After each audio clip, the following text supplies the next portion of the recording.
গত পর্বে আমরা ওয়ার্ডপ্রেসের এই ড্যাশবোর্ডের অপশনটি দেখেছি। তো ড্যাশবোর্ডের পরে যে অপশনটি আছে সেটি হচ্ছে পোস্ট। পোস্টের উপর আমরা ক্লিক করছি। তো পোস্ট হচ্ছে একটি ওয়েবসাইটে বিভিন্ন আর্টিকেল। যেমন আমি যদি itbari.com-এ যাই, আপনি দেখতে পাবেন হোম পেজে এখানে বর্তমানে আমাদের যে ওয়েবসাইটের ডিজাইন আছে সেখানে বিভিন্ন ধরনের আর্টিকেল আছে। যেমন এই যে একটি আর্টিকেল, তারপরে নিচে গেলে এই যে বিভিন্ন আর্টিকেল আমরা দেখতে পাচ্ছি, এগুলো হচ্ছে এক একটা পোস্ট। তো আপনার ওয়েবসাইটে এরকম কতগুলো পোস্ট আছে সেই পোস্টের তালিকা আপনি এই পোস্ট সেকশন থেকে দেখতে পাবেন। আমরা দেখতে পাচ্ছি এই মুহূর্তে মাত্র একটি পোস্ট আছে, সো দ্যাটস ওয়াই এখানে একটি দেখাচ্ছে। তো এখানে দেখুন নতুন পোস্ট করার অপশন রয়েছে, অ্যাড নিউ। তো এখানে আমি যদি কোনো পোস্টের উপর মাউসের কার্সার নেই, দেখবেন পোস্টটি এডিট করার বিভিন্ন অপশন আছে, এডিট, কুইক এডিট, ট্র্যাশ, ভিউতে দিলে পোস্টটি দেখা যাবে, ট্র্যাশে ক্লিক করলে পোস্টটি ডিলিট হয়ে যাবে। এবং এখানে ডান পাশে আরও বিভিন্ন অপশন রয়েছে, অথরকে, এই পোস্টটা কোন ক্যাটাগরিতে করা হয়েছে, ট্যাগ, কতগুলো কমেন্ট আছে, কবে পাবলিশ করা হয়েছে, এগুলো সব ইনফরমেশন দেখা যাচ্ছে। তার পাশাপাশি আপনি যদি চান একাধিক কোনো পোস্টকে একসাথে কোনো কাজ করতে, তাহলে আপনি এইভাবে টিকচিহ্ন দিয়ে এখানে পোস্টের লিস্ট থেকে পোস্টগুলোকে সিলেক্ট করবেন এবং বাল্ক অ্যাকশন থেকে আপনি যেটা করতে চান, যদি এডিট করতে চান এডিট, মুভ টু ট্র্যাশ, অর্থাৎ যদি ডিলিট করতে চান ডিলিটে দিয়ে অ্যাপ্লাইতে ক্লিক করতে হবে। এখন এখানে অনেকে এরকম সমস্যা হয় যে ভুলক্রমে ধরেন আপনি এখানে ট্র্যাশে ক্লিক করে একটা দরকারি পোস্ট রিমুভ করে দিয়েছেন, তো এখন পোস্টটা নাই হয়ে গেছে। তো এরকম যদি ট্র্যাশে কোনো পোস্ট ভুলক্রমে ডিলিট করে দেন, তাহলে এই যে দেখুন ট্র্যাশ নামে একটি অপশন চলে আসবে, ট্র্যাশে ক্লিক করলে আপনার সেই ডিলিট হওয়া পোস্টটি দেখতে পাবেন। তো এখান থেকে যদি রিস্টোরে ক্লিক করেন তাহলে আপনার পোস্টটি আবার পুনরায় ব্যাক হয়ে পাবলিশ হয়ে যাবে। আর যদি ডিলিট পার্মানেন্টলি এটাতে ক্লিক করেন তাহলে একদম পার্মানেন্টলি ডিলিট হয়ে যাবে, সেটি আর আপনি ব্যাক করতে পারবেন না। সো আমি রিস্টোরে ক্লিক করছি, তাহলে দেখব পুনরায় পোস্টটি পাবলিশে চলে এসেছে। যেমন এই যে পাবলিশ, এখানে ক্লিক করলে আমরা বর্তমানে পাবলিশ আবার সেই পোস্টটিকে দেখতে পাবো। ঠিক একইভাবে আমরা গত পর্বে যেমন স্ক্রিন অপশন থেকে দেখেছি, এগুলোর বিভিন্ন অপশনকে রাখা না রাখা কন্ট্রোল করা যায়। এখানেও দেখুন স্ক্রিন অপশন আছে, এখানে ক্লিক করলে এই পোস্টের বিভিন্ন অপশন, যেমন আমি যদি ডেটটা এখান থেকে তুলে দেই, দেখবেন এইখানে যে ডেটটা ছিল পাবলিশের ডেট সেটা চলে গেছে। আমি যদি কমেন্ট তুলে দেই তাহলে দেখুন কমেন্ট সেকশন চলে গেছে। এইভাবে আমরা স্ক্রিন অপশন থেকে এগুলোকে কন্ট্রোল করতে পারি। এবং এখানে দেখাচ্ছে প্রতিটা পেজে কতগুলো করে পোস্ট দেখাবে। যেমন এই যে এইখানে কতগুলো পোস্ট একবারে আপনি দেখতে পাবেন, এখানে 20টা দেওয়া আছে, আপনি যদি আরও বেশি চান এখানে বেশি দিবেন। এবং এখানে আছে এক্সার্পট ভিউ। আপনারা যারা আমাদের ওয়েবগুরু কোর্স দেখেছেন সেখানে আমরা এক্সার্পট ফাংশন দেখিয়েছি, আশা করি সবার মনে আছে। এক্সার্পট মানে হচ্ছে পোস্টের সামনে কতটুকু অংশ দেখাবে। যেমন এই যে এই পোস্টটি, এই পোস্টের প্রথমে এতটুকু অংশ সামনে দেখাচ্ছে, এরপরে রিড মোডে ক্লিক করলে সম্পূর্ণ পোস্টটি ওপেন হবে।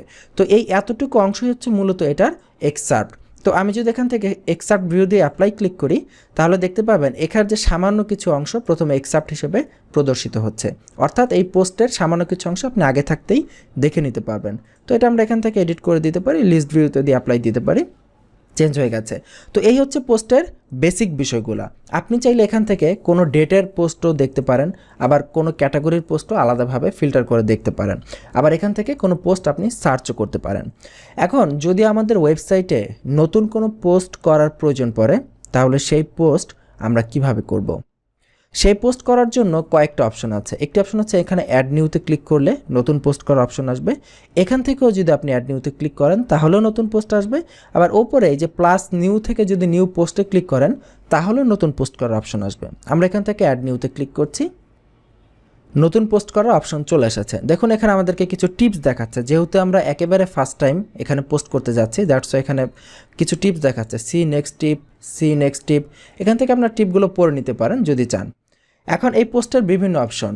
তো বর্তমানে আপনারা যে এখানে যে ড্যাশবোর্ডটি দেখতে পাচ্ছেন এটি হচ্ছে ওয়ার্ডপ্রেসের লেটেস্ট আপডেট ড্যাশবোর্ড। এটাকে বলা হয় ওয়ার্ডপ্রেস গুটেনবার্গ এডিটর। এই গুটেনবার্গ এডিটর ওয়ার্ডপ্রেস 5 সিরিজ থেকে শুরু হয়েছে। আগে যে ওয়ার্ডপ্রেসের ভার্সনগুলো ছিল সেখানে ছিল ক্লাসিক এডিটর।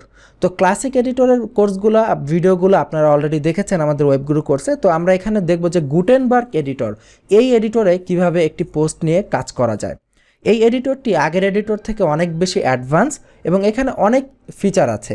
তো আমরা প্রথমে পোস্টের টাইটেল দিব, যে আমাদের পোস্টের টাইটেল কি। এখানে আমরা দিচ্ছি this is our post title, Bangla ইংরেজি মিলিয়ে দিচ্ছি, অনেকে ওয়ার্ডপ্রেসে বাংলা লিখতে ভয় পায়। ওকে, এরপরে তার নিচেই দেখুন মাউসের কার্সার নিলে এখানে আমরা পোস্টের যে কন্টেন্ট সেই কন্টেন্ট লেখা শুরু করতে পারি। তো এখানে আমি ক্লিক করছি, ক্লিক করে এখানে আমি চাইলে কিছু লিখতে পারি। যেমন এখানে আমি কাজের সুবিধার্থে আমি এখানে লরাম ইপসাম থেকে কিছু ডামি কন্টেন্ট নিয়ে আসতেছি যাতে করে আমাদের কাজ করতে সহজ হয়। এখানে ক্লিক করে এই ডামি কন্টেন্টগুলোকে কপি করে নিলাম, কপি করে সিম্পলি রাইট ক্লিক করে পেস্ট করে দিলাম। এখানে দেখুন যখন আমরা অনেকগুলো লেখা একসাথে পেস্ট করে দিলাম তখন কিন্তু প্রতিটা প্যারা দেখুন এই যে এইটা একটা প্যারা, এটা একটা বক্সের মধ্যে চলে এসেছে, এরপরে আরেকটা প্যারা, এইটাও একটা বক্সের মধ্যে চলে এসেছে, আরেকটা প্যারা, এইটাও একটা বক্সের মধ্যে চলে এসেছে। অর্থাৎ এই গুটেনবার্গ এডিটরকে বলা হয় ব্লক এডিটর। ব্লক করে এক একটা সেক্টর আসবে এবং এই ব্লকের মধ্যে আমরা এডিট করতে পারবো। ফর এক্সাম্পল এই যে একটা প্যারাগ্রাফের ব্লক এখানে এসেছে, এটা যদি কোনো অংশকে আমরা বোল্ড করতে চাই তাহলে এই অংশটা এইভাবে মার্ক করব, মার্ক করে কিবোর্ডের শর্টকাট কন্ট্রোল বি দিতে পারি, অথবা এখানে এই যে বি লেখা আছে এইখানে ক্লিক করে আমরা এটাকে বোল্ড করতে পারি, ইটালিক করতে পারি। যদি লিঙ্ক করতে চাই এখানে ক্লিক করে লিঙ্কও করে দিতে পারি। জাস্ট লাইক ক্লাসিক এডিটরে যেমন ছিল হুবহু সেই কাজগুলো একই রকম, শুধু সামান্য কিছু ডিফারেন্স। এখন ধরেন আমি চাচ্ছি এই যে কন্টেন্টের কোনো অংশের এই কন্টেন্টের ভেতরে আপনি একটা হেডলাইন দিতে চাচ্ছেন এই কন্টেন্টের পরে বা কন্টেন্টের আগে। তো কোনো কন্টেন্টের আগে যদি আপনি কিছু দিতে চান তাহলে আপনি বাইরে নিয়ে এভাবে একটা ক্লিক করুন, এই ব্লকের উপরে আপনি ব্লকের ভেতরে ঢুকুন, ঢুকে এই যে এই আইকনে ক্লিক করুন, ক্লিক করে দেখুন ইনসার্ট বিফোর অপশন আছে। এখানে এই ব্লকে দেখেন বিভিন্ন অপশন পাবেন, এখানে ডুপ্লিকেট করার অপশন পাবেন, ডুপ্লিকেটে ক্লিক করলে একই ব্লক দুইবার ডুপ্লিকেট হবে। তারপরে আপনি যদি এখানে ক্লিক করে ইনসার্ট বিফোর দেন তাহলে এই ব্লকের আগে আরেকটা ব্লক নেওয়ার অপশন আসবে, ইনসার্ট আফটার দিলে পরে আসবে। এবং এই ব্লকটাকে আপনি যদি HTML হিসেবে এডিট করতে চান, যেখানে আপনি HTML কোড দিয়ে কিছু দিবেন, তাহলে এডিটার HTML দিবেন, তাহলে এটা HTML আকারে আসবে। HTMLটা আপনি এডিট করে দিয়ে কাজ করতে পারেন। ফর এক্সাম্পল আপনি এই লেখাটাকে একটা স্পেশাল ক্লাস দিবেন, আপনি এখানে স্প্যান দিলেন, এখানে আপনি স্টাইল দিলেন, একটা কাস্টম স্টাইল সেটা এখানে আপনি দিতে চাচ্ছেন। তো এই সুবিধাটা কিন্তু আমাদের ইসেও ছিল, ক্লাসিক এডিটর আমরা দেখেছি। তো এখানে আমরা স্টাইলে ধরেন কালার রেড দিয়ে দিলাম, দিলে এবার আমি এটাকে পুনরায় ব্যাক করব, এখানে ক্লিক করে এখানে এডিট ভিজুয়ালিতে দিলে দেখবেন এই যে এই লেখাটা রেড হয়ে গেছে আমরা দেখতে পাচ্ছি। এইভাবে আপনি HTML এডিট করতে পারেন। তো যেটা বলছিলাম এখানে আমরা একটা হেডিং দিতে চাই, ধরেন এইটার আগে একটা হেডিং দিব। সো এখানে ক্লিক করব, ক্লিক করে ইনসার্ট বিফোরে দিব, দিলে এখানে একটি জায়গা চলে এসেছে। এখন এইখানে যে আমরা হেডিং দিব এটার টাইপটা কি হবে সেইটা আমরা এই প্লাস আইকনে ক্লিক করে চুজ করতে পারি। এখানে আমরা প্লাস আইকনে ক্লিক করি, প্লাস আইকনে ক্লিক করলে দেখবেন এখানে বিভিন্ন অপশন আসবে, আপনি এখানে কি দিতে চান, প্যারাগ্রাফ, ইমেজ, হেডিং। তো প্যারাগ্রাফ তো আমরা পেস্ট করে দিয়েছি তাই প্যারাগ্রাফ হয়ে গেছে। যদি এটাকে আমরা প্যারাগ্রাফ দিতে চাই তাহলে প্যারাগ্রাফে ক্লিক করব, তারপরে এখানে আমরা যা কিছু লিখবো সেগুলো একটা প্যারাগ্রাফ হয়ে যাবে। তখন এর উপর এখন আমি আবার চাচ্ছি একটা ইনসার্ট বিফোর, এখানে একটা হেডিং নিব। সো প্লাসে ক্লিক করছি, এখান থেকে হেডিংটা চুজ করতেছি। এবার আমরা যা লিখবো সেটা একটা হেডিং হবে, যেমন দিস ইজ আওয়ার হেডিং। তো এখান থেকে আমরা হেডিংয়ের টাইপ চেঞ্জ করতে পারবো, হেডিং 3 করে দিতে পারবো, হেডিং 4 বা হেডিং 2, এটা এখান থেকে এইভাবে চেঞ্জ করা যাবে। আমরা চাইলে হেডিংয়ের কোনো অংশকে যদি স্ট্রাইক করতে চাই এখানে দিয়ে এখানে ক্লিক করলে স্ট্রাইক হয়ে যাবে। এভাবে আমরা করতে পারি। এখন ধরেন কোনো ব্লকের পরে আপনি যদি কোনো ব্লক নিতে চান, শর্টকাট হচ্ছে সেই ব্লকের ভেতরে ঢুকে জাস্ট এন্টার প্রেস করবেন, তাহলেই নতুন একটি ব্লক হয়ে যাবে। এখন মনে করেন এই ব্লকের ভেতরে আপনি কোনো ইমেজ দিতে চান, তাহলে এখানে এই যে ইমেজ এই আইকনে ক্লিক করতে পারেন, অথবা এই প্লাসে ক্লিক করে আপনি এখানে ইমেজ সিলেক্ট করতে পারেন। দেখুন এখানে আমি যদি ইমেজে ক্লিক করি তাহলে ইমেজ আপলোড করার অপশন আসবে। এখানে দেখুন আপলোড করার কয়েকটা অপশন আছে। প্রথমটা হচ্ছে জেনারেল আপলোড, এটা হচ্ছে মিডিয়া লাইব্রেরি। মিডিয়া লাইব্রেরি মানে হচ্ছে আপনার এই ওয়ার্ডপ্রেসে অলরেডি যদি কোনো ইমেজ থেকে থাকে সেই লাইব্রেরি ওপেন হবে।